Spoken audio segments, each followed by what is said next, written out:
అందరికీ నమస్కారం. First of all Krishna Reddy గారు, అచ్చిరెడ్డి గారు ఇక్కడ రావడం చాలా సంతోషంగా ఉంది. ఎందుకంటే నా బిగినింగ్ కెరీర్‌కి చాలా ఉపయోగపడిన ఆ సంస్థ మనీషా ఫిల్మ్స్ కానీ, అలాగే కృష్ణారెడ్డి గారు.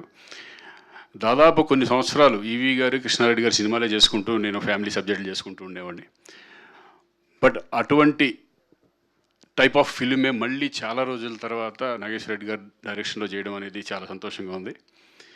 నేను ఇక్కడికి వచ్చినప్పుడు అనుకున్నాను, ఈ మధ్య చాలా సినిమాలకు హీరోగా గెస్ట్గా వచ్చాను, మళ్ళీ నేను హీరోగా నా సినిమా నేను నిజంగా గెస్ట్నా హీరోనా అనే ఫీలింగ్ నాకు ఇప్పుడు వచ్చింది.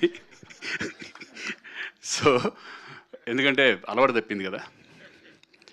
ఈ మధ్య వేరే క్యారెక్టర్స్ చేసుకుంటూ ఈ ఈ ఫస్ట్ నాకు ఫోన్ చేసింది ప్రొడ్యూసర్ గారు, గంగుల కమలాకర్ గారు. జీకే అంటే ఆయన కాదు కదా, గంగుల కమలాకర్ గారు మినిస్టర్గా చేశారు. ఆయన ఫోన్ చేసి ఒక మంచి సినిమా చేద్దాం శ్రీకాంత్ ఎంటర్టైన్మెంట్, అప్పట్లో మీ పాతకాలంలో కృష్ణారెడ్డి గారి సినిమాలు ఉన్నాయి చూడు, ఆ టైప్ ఆఫ్ సినిమాలు చేద్దాం అని. కానీ డెఫినెట్గా చేద్దామండి, మరి చూస్తారో లేదో నాకు తెలియదు కానీ చేసేద్దాం అని చెప్పాను. సో తర్వాత నాగేశ్వర రెడ్డి గారు అనేప్పటికీ ఇంకా నాకు డెఫినెట్గా కాన్ఫిడెన్స్ బాగా పెరిగింది. ఇద్దరం కలిసి ఆ సబ్జెక్ట్ గురించి డిస్కషన్లో, అబ్బా చాలా రోజులైంది, ఒక మంచి సినిమా చేసి ఒక మిడిల్ క్లాస్ అందరికీ కనెక్ట్ అయ్యే ఫిలిం అవుతుంది అనుకుని అట్లా పట్టాలు ఎక్కేసాం. So I'm very happy. ఈ చాలా రోజుల తర్వాత మళ్ళీ ఇటువంటి సినిమా చేయడం. ఫస్ట్ 2 రోజులు కొంచెం ఎంటర్టైన్మెంట్ చేసేటప్పుడు పాత రోజులు గుర్తు తెచ్చుకొని చాలా ఎంజాయ్ చేశాను. నేను నిజంగా ఈ క్యారెక్టర్ని మాత్రం అది ఎలా ఉంటుంది ఏంటనే తర్వాత అనవసరం, బట్ నేను మాత్రం సినిమా చేసినంతసేపు చాలా ఎంజాయ్ చేశాను. అలాగే నా తోటి ఆర్టిస్టులు, ఫాదర్ చేసిన మురళీ గౌడ్ గారు, ఆయన నిజంగా ఆయన టైమింగ్ మామూలు టైమింగ్ కాదు. ఆయన చూసి నేనే నవ్వుకునేవాడిని సరదాగా, ఇంకా పెంచండి నైస్ రెడ్తో కూడా అనేవాడిని నేను. ఆయన ఇంకేమన్నా ఉంటే కొంచెం ఆయనదే కొంచెం డామినేట్ చేసుకుంటే వెళ్ళమని. సో అంత మంచి వండర్ఫుల్ ఆర్టిస్ట్ ఆయన. ఆయన ఫాదర్గా చేయడు, నేను కొడుకు చేయడం చాలా సంతోషంగా ఉంది. అలాగే ఈ సినిమాలో అందరూ ప్రతి ఒక్కళ్ళు, ఇటు భూపాల్ కానీ, ఇటు కరుణ నా సిస్టర్గా చేసిన ఆవిడ కానీ, చిట్టి కానీ, ఎస్పెషల్లీ లయ గారు. లయ అందరూ తెలిసింది, చాలా సినిమాలు చేసాం మేము, స్వరాభిషేకం కానీ మంచి మంచి సినిమాలు, ఎందుకంటే నేషనల్ అవార్డు వచ్చిన ఫిల్మ్ అది. చాలా వండర్ఫుల్ ఆర్ట్. ఫస్ట్ సెట్లో చాలా రోజులు అయింది నేను చూసి, లయని చూసి. సెట్లో రాగానే లయ కాదనుకుంటే ఎవరో కొత్త హీరోయిన్ లాగా ఉందనుకున్నాను నేను. ఎందుకంటే సేమ్ అలాగే ఉంది, నేనే కొంచెం బొక్కలు వేసుకుని కొంచెం లావుగా ఉన్నాను ఆ టైంలో. నిజంగా చూడగానే చాలా అప్పుడప్పుడు ఏదో రీల్స్ చూసేవాడిని కానీ లైవ్లో చూడడం అదే ఫస్ట్ టైం. చాలా వండర్ఫుల్, బ్యూటిఫుల్. మళ్ళీ ఇద్దరు కాంబినేషన్లో రావడం మాత్రం నేను చాలా ఎంజాయ్ చేశాను ఈ సినిమా. అందరూ ప్రతి ఆర్టిస్టులు కానీ, ఎస్పెషలీ అంజీ చాలా బాగా చేసావు. నీకు తెలుసు, నీ వర్క్ నాకు బాగా తెలుసు. అలాగే సాయి కార్తీక్, అంతకుముందు చాలా సినిమాలు చేసాం, చాలా హార్డ్ వర్క్, చాలా డిఫరెంట్గా చేయడానికి ట్రై చేస్తూ ఉంటారు.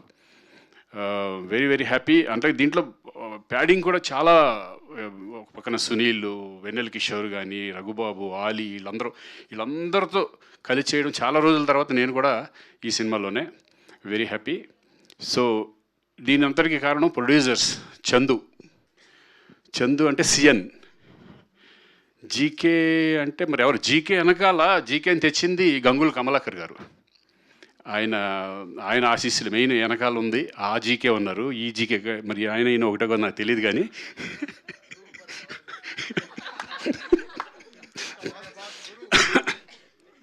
మరి ఎందుకో ఆయన రాలేదు, మరి ఆ జీకే గారు రాలేదు. కానీ ఆ జీకే ఈ జీకే ఒకటో కాదో నాకు తెలియట్లేదు కానీ okay. Anyway, thank you GK గారు. ఈ సినిమా పట్టాలు ఎక్కడానికి మీరే కారణం. ఈ సినిమా మంచి సక్సెస్ అవ్వాలని మనస్ఫూర్తిగా కోరుకుంటున్నాను.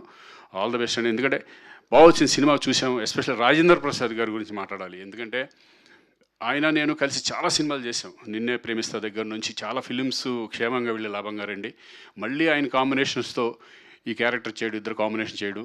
ఆయన ఒక వెంకటేశ్వర స్వామిగా, ఆయన సిన్సియారిటీగా, అంటే వెంకటేశ్వర స్వామి వచ్చినప్పుడు అసలు ఎవరితో మాట్లాడు, చాలా సిన్సియర్గా నాన్ వెజ్ మానేసి చాలా డెడికేటెడ్గా క్యారెక్టర్ చేయడం. నిజంగా అంటే అప్పట్లో ఉన్న మేమంతా కూడా ఒక ఎంత డెడికేటెడ్గా ఉన్నాం, ఇప్పటికీ అదే మెయింటైన్ చేయడం అనేది చాలా కష్టం. పేషెన్స్గా ఉండటం కానీ, నైట్ 2-3 వరకు షూటింగ్లు చేసిన సందర్భాలు ఉన్నాయి. థ్యాంక్ యూ రాజేంద్ర ప్రసాద్ గారు, మళ్ళీ మీతో చేయడం చాలా సంతోషంగా ఉంది. ఎనివే, ఈ సినిమా మంచి సక్సెస్ అవ్వాలని నేను మనస్ఫూర్తిగా కోరుకుంటున్నాను. Thank you. అలాగే డైమండ్ బాబు, ఆయన గురించి మర్చిపోయాను, లేకపోతే రేపొద్దు నాకు సరిగా రాయడు. నిజంగా అంటే దీంట్లో మెయిన్ ఎస్పెషల్ డైలాగ్స్ చాలా ఇంపార్టెంట్. ఎందుకంటే దేవుడిని ఏ కోరికలు కోరుకుంటామో అది చాలా న్యాచురల్గా ఉండాలి. ఆ దేవుడే మాట్లాడతాడు అనేది అప్పటికప్పుడు కొన్ని కొన్ని ఏ మాత్రం అటు ఇటుగా ఉన్న ఇమ్మీడియట్గా మళ్ళీ దాన్ని చేంజ్ చేసి అంత టాలెంటెడ్ పర్సన్ డైమండ్ బాబు. మళ్ళీ అందుకనే మీకు డైరెక్షన్ ఛాన్స్ కూడా ఇచ్చారు. ఆల్ ద బెస్ట్ నెక్స్ట్ ఫిల్మ్కి. Thank you very much. Thank you Srikanth garu. Wishing all the very best. Thank you very much. Yes, ఇప్పుడు అందరం